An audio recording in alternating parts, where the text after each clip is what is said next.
माता की, भारत माता की, भारत माता की, भगवान परशुराम की, भगवान परशुराम की। धन्यवाद। धन्यवाद सर इस जोशीले मार्गदर्शन के लिए। अब मैं आमंत्रित करूंगा श्री ब्रजेश पाठक जी। आप डिप्टी सीएम हैं उत्तर प्रदेश से, बहुत ही सरल स्वभाव के धनी हैं। प्लीज एक बार जोरदार तालियों के साथ स्वागत किया जाए।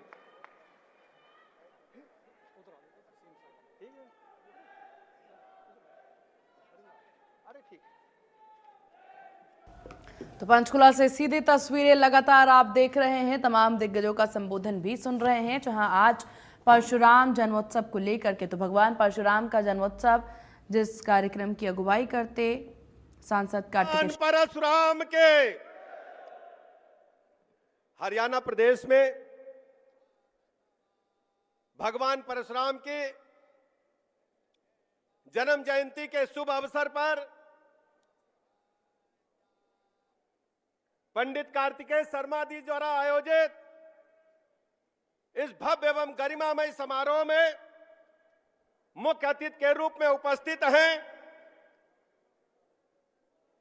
हरियाणा के लोकप्रिय, जनप्रिय, जनता के सेवक माननीय मुख्यमंत्री आदरणीय नायब सिंह सैनी जी, इस सभा के आयोजक हमारे साथी, हमारे मित्र आदरणीय कार्तिक शर्मा जी, पूर्व मुख्यमंत्री त्रिपुरा, हमारे साथी, हमारे मित्र आदरणीय विप्लव कुमार देव जी, हमारे बहुत लंबे समय से हमारे साथ उत्तर प्रदेश के लिए, जन जन के लिए संघर्ष करने वाले, कई बार सदस्य विधान परिषद, कई बार सांसद, ऐसे हमारे साथी आदरणीय सुरेंद्र नागर जी, पंडित विनोद शर्मा जी, जिनके नाम को हम बचपन से सुनते आ रहे हैं, हरियाणा सहित पूरे देश में ब्राह्मणों की आवाज बनने वाले पूर्व केंद्रीय मंत्री माननीय सांसद हमारी बहन रेखा शर्मा जी, और हरियाणा के एक ऐसे मंत्री जो हमारे साथ लोकसभा में भी रहे और लगातार हरियाणा के ब्राह्मणों की आवाज बनने वाले आदरणीय अरविंद शर्मा जी, पूर्व प्रदेश अध्यक्ष ब्राह्मण समाज की आन बान शान आदरणीय रामविलास शर्मा जी, जिला अध्यक्ष अजय मित्तल जी, माननीय विधायक शक्ति रानी शर्मा जी, हमारी वरिष्ठ नेता जो अभी लोकसभा का चुनाव लड़ चुकी है बहन बंतो कटारिया जी, हमारे संत महापुरुष आदरणीय कालिदास जी, आदरणीय संपूर्णानंद जी, आदरणीय R K. Sharma ji, general DP वत्स जी, पूर्व सांसद आदरणीय योगेश्वर दत्त पहलवान जी, सामने बैठे हमारे ब्राह्मण समाज के भाइयों बहनों पत्रकार मित्रों, बहुत देर से आपके बीच में हम लोग उद्बोधन सुन रहे। मैं हरियाणा के लोगों को आभार प्रकट करने के लिए भी आया हूं। गत विधानसभा चुनाव में मेरी ड्यूटी हरियाणा चुनाव में लगी थी, तरह तरह की बातें हो रही थी, लेकिन जब ब्राह्मण समाज के बीच में मैं गया, माननीय मुख्यमंत्री जी, ब्राह्मण समाज ने आश्वस्त किया कि हरियाणा का ब्राह्मण का एक एक बेटा, एक एक बच्चा अपने बुजुर्गों की बात मान करके माननीय प्रधानमंत्री नरेंद्र मोदी जी के साथ है, अमित शाह जी के साथ है, और नायब सैनी जैसा कोई दूसरा मुख्यमंत्री नहीं है। हम सब नायब सैनी जी को जिता करके हरियाणा में प्रचंड बहुमत के साथ सरकार बनाने का काम करेंगे। इसलिए मैं हरियाणा के अपने स्वजनों को प्रणाम करता हूं, अभिनंदन करता हूं, आभार प्रकट करता हूं, बधाइयां देता हूं। ब्राह्मण समाज कोई बिरादरी नहीं है, तरह तरह के लोग चर्चाएं कर रहे हैं। ब्राह्मण समाज इस देश का संस्कार है, और इस संस्कारों के बदौलत हमारा देश दुनिया में सनातन धर्म की पताका को फहराने का काम कर रहा है। अगर हम इतिहास पर नजर डालें, हमारा इतिहास स्वर्णिम है। हमने हमेशा देश की बात की है, समाज की बात की है। ब्राह्मण समाज ने अपने व्यक्तिगत हितों के लिए कभी लड़ाई लड़ने का काम नहीं किया है। हमारा इतिहास है। जब आताताइयों की बात आती है तो भगवान परशुराम आतताइयों का पूरे सृष्टि से समूल नाश करने का काम करते हैं। जब दुश्मनों से लड़ने की बात आती है, सृष्टि के हमारे देवी देवता परेशान होते हैं, तो हमने महर्षि दधीच को भी हम ही ने देने का काम किया है। किसी दूसरे समाज में नहीं उदाहरण मिलेगा कि ब्राह्मण का बेटा अपने शरीर की हड्डियां दान करे और कहे दानवों का नाश करो। यदि किसी ने दिया है तो ब्राह्मण समाज ने देने का काम किया है। सृष्टि चल रही है, दुनिया प्रगति कर रही है। जब दुनिया को जीरो देने की बात आई, सोचिए अगर शून्य ना होता तो दुनिया में गिनती कहां होती? 1 से 9 तक ही गिनती थी। दुनिया में जब शून्य देने की बात आई तो ब्राह्मण के बेटे आर्यभट्ट ने दिया, वो भी ब्राह्मण के बेटे थे, भारत के वंशज थे। अर्थशास्त्र के बगैर दुनिया कैसे आगे बढ़ेगी? बगैर पैसे के हिसाब के दुनिया कैसे समीकरण बनाएगी? जब अर्थशास्त्र की बात आई तो कौटिल्य हमारे महापुरुष, हमारे ब्राह्मण समाज के, उन्होंने दुनिया को अर्थशास्त्र देने का काम किया। जब मुगलों ने हमला किया हमारी सृष्टि पर, हमारे संस्कारों पर, हमारी तक्षशिला विश्वविद्यालय को आग लगा दी, नालंदा को खत्म करने का प्रयास किया, तो हमारे बुजुर्गों ने, हमारे गुरुजनों ने वेद पुराण उपनिषद जो सुरक्षित रखे थे, आने वाली पीढ़ी से कहा इनको याद कर लो और आने वाले बच्चों को याद करा देना, हमें गुरुदक्षिणा नहीं चाहिए। आज हमारे वेद पुराण उपनिषद यदि सुरक्षित हैं तो हमारे ब्राह्मण समाज के गुरुजन वृंद, संत महापुरुषों की देन है। आज हम कह सकते हैं दुनिया प्रगति कर रही है, देश आगे बढ़ रहा है। माननीय मोदी जी के नेतृत्व में तरह तरह की चर्चाएं सब लोग करते हैं, लेकिन वसुधैव कुटुंबकम को अगर आगे बढ़ाने का काम किया तो आपने किया, ब्राह्मण समाज ने किया। अयम निजा परोविता गणना लघुचेत साम उदार चरिता नाम वसुधैव कुटुंबकम। हमने कभी अपना पराया नहीं किया। हम आज भी जब नारा लगाते हैं किसी पूजा पाठ के बाद, तो नारा लगाते हैं धर्म की जय हो, अधर्म का नाश हो, प्राणियों में सद्भावना हो।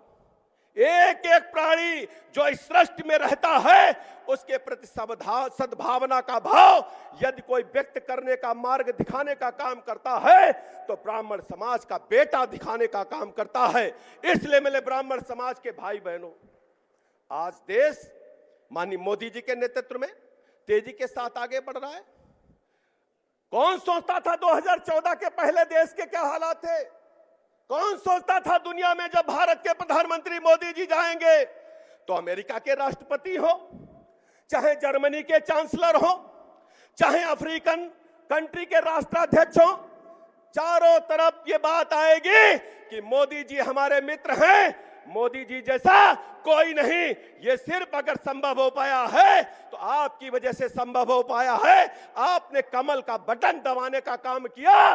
दूसरी तरफ मोदी जी ने भारत की सनातन ताकत को दुनिया के पैमाने पर पहुंचाने का काम किया। इसलिए मेरे मित्रों, आज आपके बीच में हम कहने के लिए आए, ब्राह्मण समाज के लोगों, भारतीय जनता पार्टी है एक ऐसी पार्टी है जो हमारी अपनी पार्टी है, हमारा मूल है।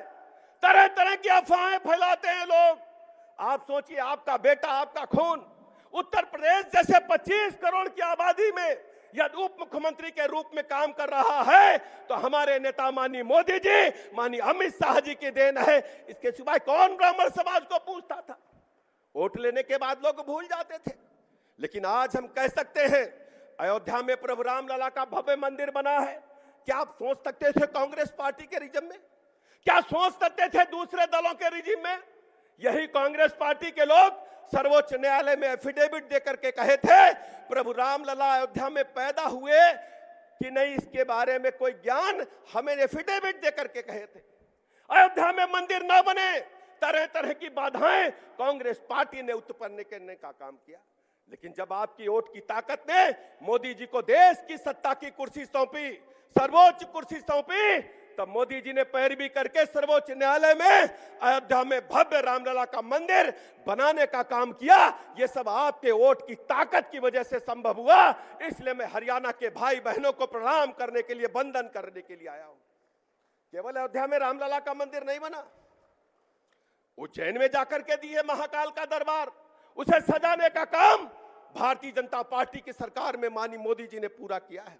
काशी विश्वनाथ का कॉरिडोर 300 वर्षों के बाद, रानी अहिल्याबाई के बाद यदि किसी ने व्यवस्थित ढंग से कॉरिडोर बनाने का काम किया है तो माननीय मोदी जी ने किया। इसके पहले कोई सोचता नहीं था। जो हमारे धर्म स्थल है, हमारे पूजा स्थल है, चाहे मां विंध्यवासिनी का मंदिर हो, और तो और आप लोगों की आवाज में सुन रहा हूं, आपके दिल की धड़कन समझ रहा हूं। मथुरा में, वृंदावन में बिहारी जी भी इंतजार कर रहे हैं कि कब आपकी नजर पड़ेगी। बिहारी जी मुरली बजाने को आतुर हो रहे हैं, वहां का भी आप मामला समझते हो। इसलिए मेरे मित्रों, आज आपके बीच में मैं कहने के लिए आया हूं। हम हरियाणा के एक एक भाई बहन को कहना चाहते हैं, ब्राह्मण समाज के अपने बुजुर्गों को कहना चाहते हैं, आपके चरणों में नमन करने के लिए आया हूं। आपका बेटा हूं, आपका खून हूं कि उत्तर प्रदेश के 25 करोड़ लोग हरियाणा के साथ कंधे से कंधा मिलाकर खड़े हैं। आपके विकास में, आपके हितों की रक्षा में 1 इंच भी हम लोग पीछे नहीं हटेंगे। आपके साथ कंधे से कंधा मिलाकर हरियाणा के भाई बहनों के साथ हम लोग खड़े हैं।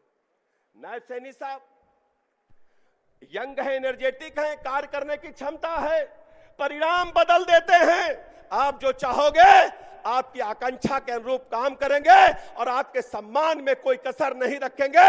इस बात की गारंटी देने के लिए उत्तर प्रदेश से चलकर के आपके बीच में मैं आया हूं।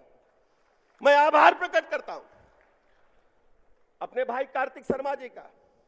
यंग एनर्जेटिक, कौन सोचता था कि हरियाणा के पंचकुला में अक्षय तृतीया से पहले इतना बड़ा ब्राह्मण समाज का एक समागम इकट्ठा होगा। मैं कार्तिक जी का अभिनंदन करना चाहता हूं। और ब्राह्मण समाज इतनी बड़ी संख्या में आप देख रहे हैं। सैनी साहब, ब्राह्मण समाज का अगर एक बेटा एक गांव में रहता है तो सर्व समाज को, 36 बिरादरी को अपने पाले में करके बूथ पर पहुंचाने का काम करता है। ये पूरा हरियाणा सामने बैठा है, ये हजारों लोग नहीं है। हरियाणा का एक एक बेटा, एक एक बच्चा सामने बैठा है। मैं हरियाणा के लोगों को नमन करता हूं, अभिनंदन करता हूं और आभार प्रकट करता हूं आप सबका कि आप सबने माननीय प्रधानमंत्री नरेंद्र मोदी जी की बातों पर मोहर लगाते हुए, भारतीय जनता पार्टी के संकल्प पत्र को आगे बढ़ाते हुए माननीय नायब सैनी जी को प्रचंड बहुमत के साथ मुख्यमंत्री बनाने का काम किया है। इन्हीं शब्दों के साथ मैं आपका आभार प्रकट करता हूं। एक आभार और प्रकट करना चाहता हूं। महाकुंभ में आप हजारों की संख्या में आए और आप सबने आकर के महाकुंभ की भव्यता को और बेहतर बना दिया है। हमसे हरियाणा के साथी मिले और यह संभव सब मिलजुल करके एक संगठन शक्ति के आधार पर हम सब ने मिलजुल करके महाकुंभ को बेहतर बनाने का काम किया। आप सोचो कि अगर आपकी सरकार न होती, मोदी जी की सरकार न होती तो क्या महाकुंभ जैसा नजारा कोई देख पाता? सनातन की ताकत को कोई देख पाता? इसलिए ब्राह्मण समाज के भाइयों तथा बहनों, हम सब इकट्ठा होकर के तय करें कि अपने नेता मोदी जी को, हमारे भगवान खड़े हैं, परशुराम जी खड़े हैं। परशुराम जी क्या करते थे? जब जब आताताई दिखते थे, जब जब सृष्टि को चुनौती देने वाले दिखते थे, जब यज्ञ में विघ्न डालने वाले दिखते थे, तो भगवान परशुराम परस उठाने का काम करते थे, फरसा उठाने का काम करते थे। मैं ब्राह्मण समाज के लोगों से कहना चाहता हूं कि देश के जो दुश्मन हैं, जिन्होंने बॉर्डर पार करके हमारे लोगों पर निर्ममता पूर्वक गोली चलाने का काम करता है, भगवान परशुराम के फरसे में जो ताकत है वो हमारे नेता प्रधानमंत्री नरेंद्र मोदी जी को मिले और दुश्मन का समूल सफाया होने का काम भगवान परशुराम की कृपा से संपन्न हो। इन्हीं शब्दों के साथ बात समाप्त करता हूं। भारत माता के, भारत माता के, भगवान परशुराम के, भगवान परशुराम के। धन्यवाद पाठक सर। अभी भी मुझे सूचना मिली है कि जितने साथी यहाँ बैठे हैं इतने ही साथी बाहर खड़े हैं, तो मैं कार्यकर्ताओं से रिक्वेस्ट करूंगा अपने सभी भाइयों से कि वो भी अंदर आ जाएं। अब मैं अनुरोध करूंगा